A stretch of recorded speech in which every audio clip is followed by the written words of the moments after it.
Tyson Walker crossed the 1,000 point threshold last night. I'm currently getting spammed by Twitter people who want to see me crumble about Tyson Walker from a take from 3 years ago. That's fine. What I want to talk about with this is where does Tyson Walker rank in the levels of Michigan State guards through the years? I think you have like the Hall of Fame level, the Mount Rushmore level of Magic Johnson, obviously, Mateen Cleaves, obviously, two guys that won national championships.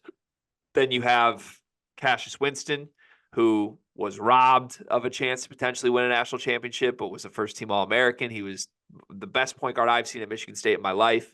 I think you could put Denzel Valentine up there. His National Player of the Year season, my opinion, was the most impressive individual season I've ever seen from a Michigan State player. To me, that's the best group of guards. And then you go down a level to like the Kalen Lucases, the Keith Applings, guys that were very, very good, but never a first-team All-American, never I guess, a national champion type winner at Michigan State. So where does Tyson Walker rank for you?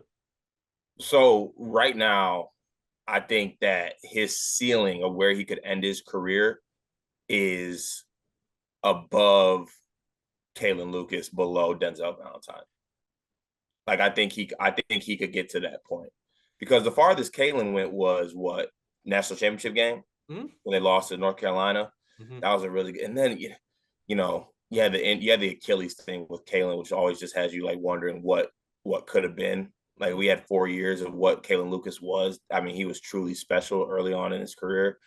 But I think Tyson's ceiling is probably right above Kalen, but also in a world where I get my way and I can doctor up how things go. If Tyson Walker has a Kemba Walker type run and takes this team to the national championship and wins it all, he probably goes above Denzel in my book.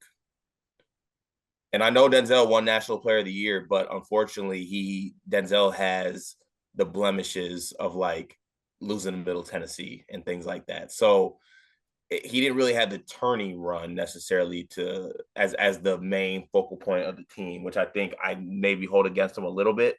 But ideally, Tyson to me would fall right below Denzel, pending what he does for the rest of this year and maybe what he does in March this season. How far does Tyson need to go in the tournament for him to match Denzel to you? Like if he makes an Elite Eight, but it's a crate, like Tyson averages 30 a game on a run to an Elite Eight, does that match him to Denzel in your eyes? I think if he makes a Final Four, that matches him to Denzel. Has to be a Final Four. Okay. I think.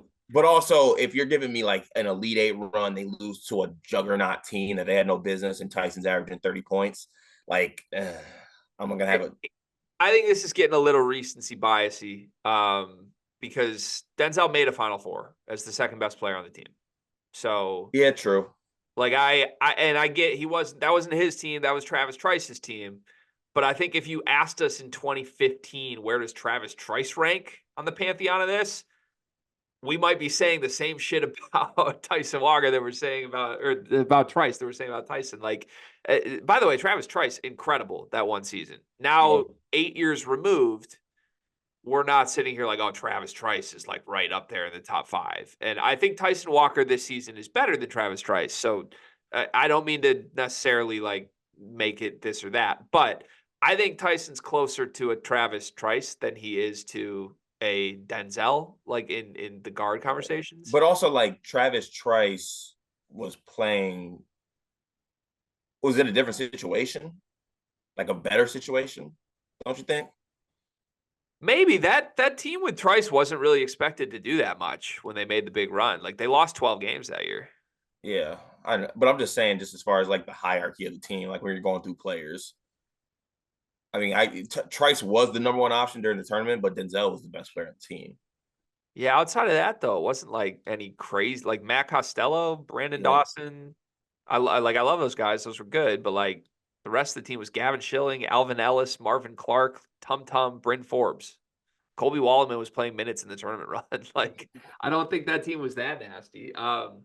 Look, I love Tyson. I think he's great. Like I said, I think this is the best individual career arc that I can remember for a kid. Like, I think whether it's just bad luck or whatever you want to call it, you can go through a lot of other guys in Michigan State uniforms, especially guards, that have really struggled to end their careers in various ways, whether on the court or not. Like Keith Appling had some implosions that happened his senior season, and he didn't get over the hump to a Final Four. Kalen Lucas had the injuries. Denzel Valentine was playing his best basketball, but it's marred by that last loss.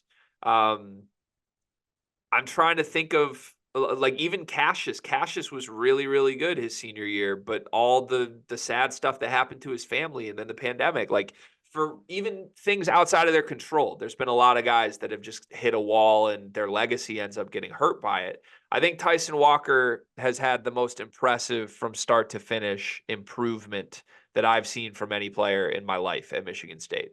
And he deserves a bunch of credit for that. And it certainly could. Like he could shoot this team to a Final Four. If it happens, then we have to have a serious conversation. But I don't think there's a world where he ends up in the top 4 Michigan State guards we've ever seen. Yeah, I don't think so either. Like he Fifth, won't. though. He's not Rushmore level. He could be fifth, though. Could be fifth. How many are this? Rushmore's only 4 different heads, right? Yeah. Rushmore's 4, and right now I think Denzel has to be 4. But again, that Denzel's National Player of the Year. I don't want to say I don't care that they lost to Middle Tennessee State. His I National Player of the yeah. Year thing was insane. Yeah, it was. It truly was. Also a topic for another day that we need to put on the back burner. Rushmore should have 5 heads on it. Okay. By the way, also, do you know what Denzel had in the Middle Tennessee game? No. Only 13 points, but 13 points, 12 assists, and 6 rebounds. Just couldn't get a stop. Couldn't stop Giddy Potts and Reggie Upshaw. Yeah, I mean, he was so good that year, man. God, he was good. I'm looking back at numbers right now. It's crazy.